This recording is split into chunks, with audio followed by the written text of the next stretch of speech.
Good morning. I am in continuation to the resumption policy. Now friends, this topic is going to be very sensitive. Please listen to me, hold back to this video. Every cantonment has to make a land audit report, and this land audit report is defined under the cantonment laws.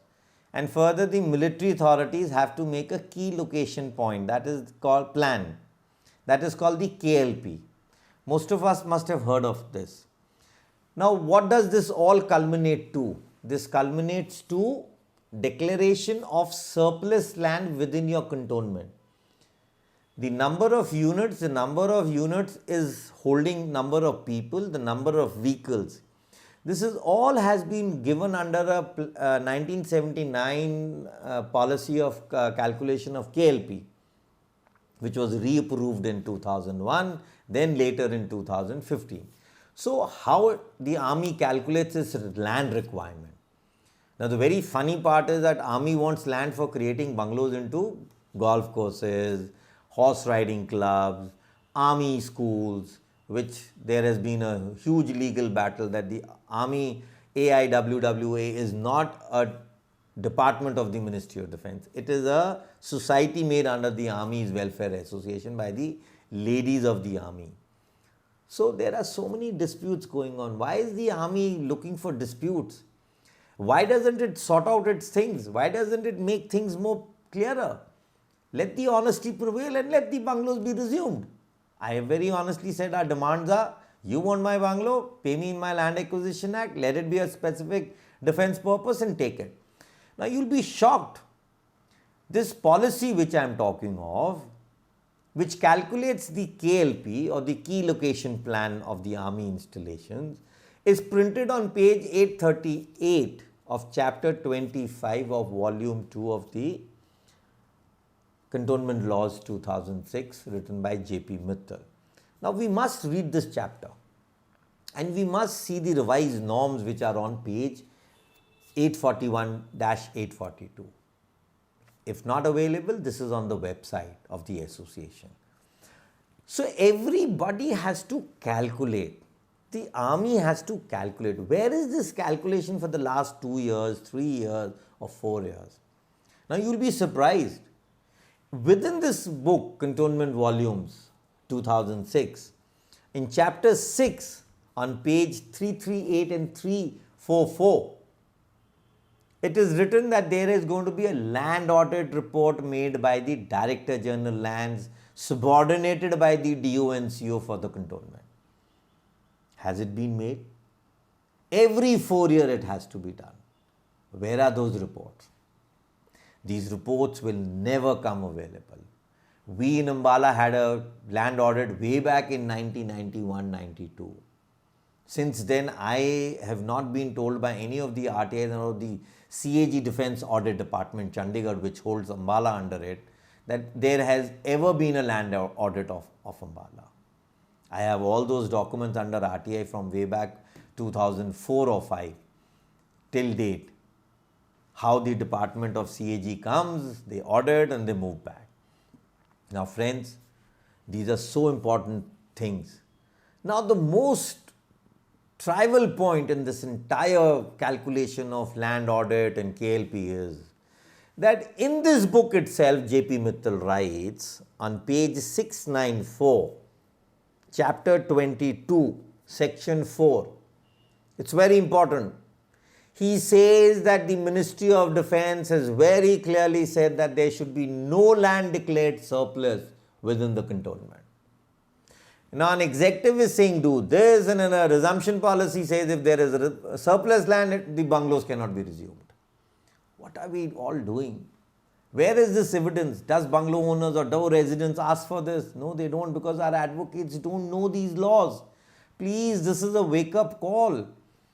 I am trying passionately to educate everybody in these cantonments, but people are not willing.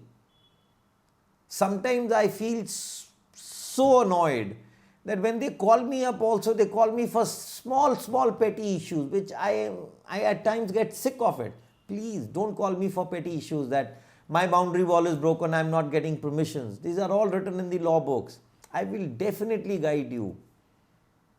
But we should remain to our, I would request all bungalow owners who call me up, all residents, please make a brief on what all you want to talk to me.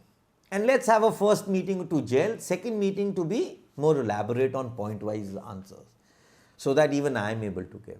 Now, this declaration which the army is given, it has even further went on an executive way and passed a Ministry of Defence letter number 2453/D. Lands /83 dated 8/4/1983, circulated to the entire ministries and DGs and DOs and COs. Why? What are we doing? What is the system? They say don't declare surplus land. KLP says you have to declare surplus land. Land Audit report says you have to say whether surplus or shortfall of land. So why land is not being declared surplus in these cantonments? It's unbelievable. You know, various reports have been filed. The system is so vicious. Since 1969 to 1992 land policies, KLP calculations have not been advised, not been adhered while before issuing resumptions. And bungalows have been resumed. Some people volunteered, some went to court, and some like Ambala have been discriminated, where people had made a handshake with the system in the department. So what are we doing? Why the Indian Army is up arms? Why does the Indian Army doesn't want to declare surplus land? I'll share it with you today. You will be shocked to know that the land holding of Indian Army is the size of Germany. Somewhere 17.3 lakh acres of land is held by the Indian forces, Army, Navy, Air Force. And the whole size of United Germany doesn't come out to be this. I'll ask my video man to show you this picture, which is clearly showing a data of how much land the army holds and what does this 57 cantonments are holding. You'll be surprised, just 2 lakh acres. That is making about 11.9 or 11.8%. And if we further divide this land into A, B, C, what the classification says, come to B3, which most of these bungalows or civil area properties are, whether they are on lease, whether they are. No civil area property would be B4, no, neither it would be B1 or B2. We are just holding 0.2525 lakh acres. If you come down to the whole ratio of 17.3 lakh acres, we are not even 3%. Now, even if you ratio it out between the 2 lakh within the cantonment, we come out to be 26%. So, the entire dispute is for 26.25% land against the total, or it is a dispute of 3% of land against the total of the lump sum dispute of the 17.3 lakh acres which the army holds. MOD is simply crying for nuts. It is only the envy of these senior officers posted in cantonments. They envy us to such a level that they feel disgraced, they feel snubbed, they feel astonished that why are civilians living in these lavish bungalows of 8 acres or 4 acres. Instead, these lands all belong to them and we are made to live into a 1400 or an 1800 square feet flat. So friends, I am again saying, repeatedly saying, if we educate ourselves on all this, come on, let's see how many people will ask the KLP of their cantonments. How many people will ask for the land audit reports under RTIs of their cantonments? And how many people have them? Let's see how many people have them. Come on, share it with me that I have it.